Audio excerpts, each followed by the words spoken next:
Rob Breaux. Lucas White. Logan. The other day, somebody was talking about Big 12 coaches that would win in a fight. I think somebody initially put out an SEC list, and they said, all right, we need a Big 12 list. So I'm going to put them all in a battle royale. You're familiar with a battle royale? All 16 head football coaches start in a ring. Okay, so they're all going in. They're not. It's not a Royal Rumble. It's a battle royale. Okay. They all start in the ring. All right. Who would be the last man standing? I got to pull the list up here. So let's go early guys to get tossed. I think Scott Satterfield would be out pretty quick. Scott Satterfield's getting tossed first. I think he might jump out for fear of breaking glasses. And I think Willie Fritz. I don't know. Willie Fritz. I mean, what? Just because he's older?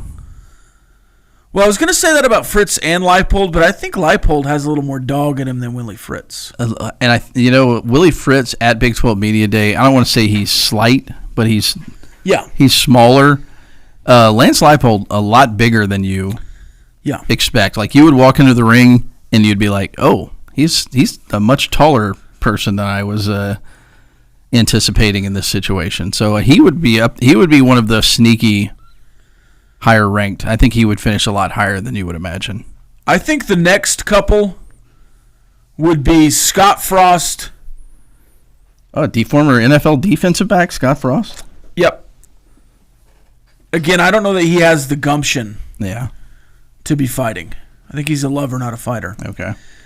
Kenny Dillingham, I think, would talk a big game. He'd be the best on the mic, one of. Yeah. I think he'd also be getting tossed. I think he would get tossed. He's one of the smaller guys in the bunch.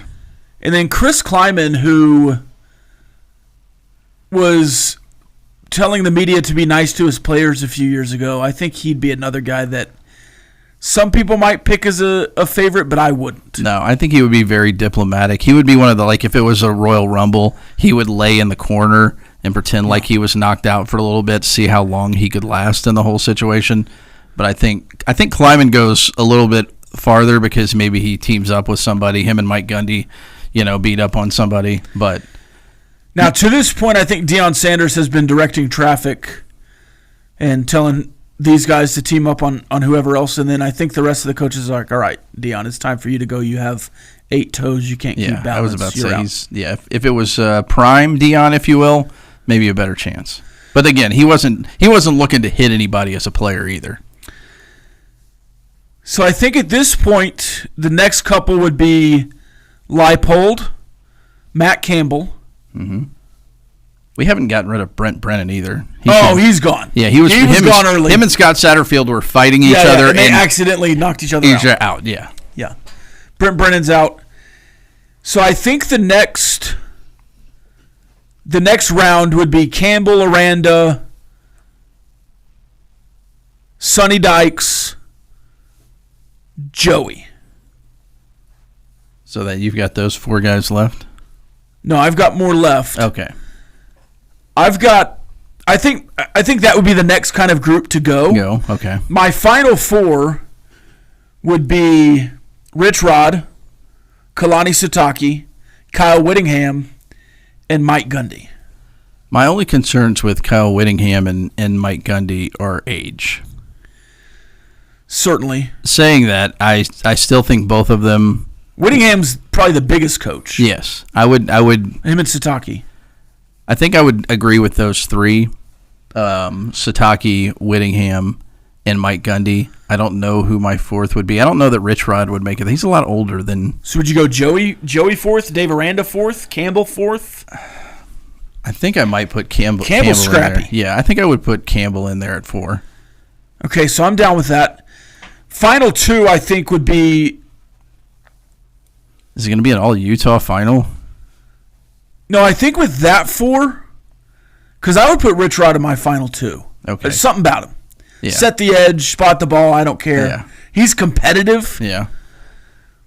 So I'd go Sitake and Campbell as my final 2 if we take your final 4. And it was Sitake winning. I think Sitake would win the battle. Sitake would win, yeah. I think I would have gone Sataki out of your Final Four as well. I think he's beating Rich Rod. I think he's a big dude as well. I mean, he's kind of quiet. At least it seemed like it at media day. He wasn't this loud, boisterous guy, but you talked me into winning him into the Final Four, though. I was kind of concerned on the age, but he also was one of that list we had on Monday of the top players of college football coaches. So this texter says, I think you're way off base on Frost. Would you have Frost lasting longer than me? Yes, I would have Frost lasting a lot longer than you. A lot longer. Yes. Yeah, you had him out. So I eliminated Frost kind of in probably the middle. Yeah, I would probably would you have him in the Final Four? I would have him much higher than Sonny Dykes. Final Four? Top 5. So fifth. Fifth. I'll go 5, yeah. Okay. I mean, the guy played quarterback, option quarterback, and then he was a defensive back in the NFL. I mean, not a great one, but it's not like he's small. Like to win a battle royal, I feel like you need to take some personal responsibility. That's true. And I think if he had been in a previous battle royal, maybe he won a battle royal early on in his career or got second and claimed he won, and then was in a battle royal that was a little tougher. Yeah. Than the first battle royals, and he was unprepared. He chose the wrong battle royal. Yeah. And now he's coming back to a battle royal that he thinks is going to be easier than it is. It's probably not going to be. And I don't think it is. And I don't know that he has the preparation and the resources. He should have the resources, right? I mean, yeah. At least recruiting-wise. I'll say a lot of the other coaches have help on the outside of the ring that might be able to come in. That's true. Like maybe Joey lasts a little bit longer because this portal class runs down and knocks some guys out for him. Yeah. I don't know that Scott Frost has any help. I think Scott Frost, just on sheer athletic ability and youth compared to the rest of the other great athletes that played college football in this group, would get him in the top 5. I understand where you're coming from, and I agree with your argument, but I think overall athleticism – eventually, it's just like Dave Aranda. I think Dave Aranda would be wily, but eventually the small guy is going to be, he's just not going to be able to handle Kalani Sitake. I could agree with him being in the top 4 and potentially, because I think So Scott Frost, 6'3", 220. But you also have to add the age in there. I mean, sure. Mike Gundy probably could hold his own. Is this Mike Gundy after a football win where he's gone to a local party and is ready to fight? It might be a different thing. I was putting that in there, yeah. We also know that Mike Gundy said, I think it was 2 media days ago, that he would not have fought Brian Bosworth. He did say that. So are any of these coaches on roids, though? I think that was probably a little bit of it. Yeah, but that's what I'm saying. He's smart enough to know what fight he's not going to win. I don't think he would win a fight against Scott Frost. Bullfighter says Gundy is too old. He's 40. I think he's 56, 57 at this point. How long ago was that? That was a great move by him, though. He's forever 40 years old. Yeah. The same texter said Frost would wreck shop on the other coaches in this league. I think you've talked to me.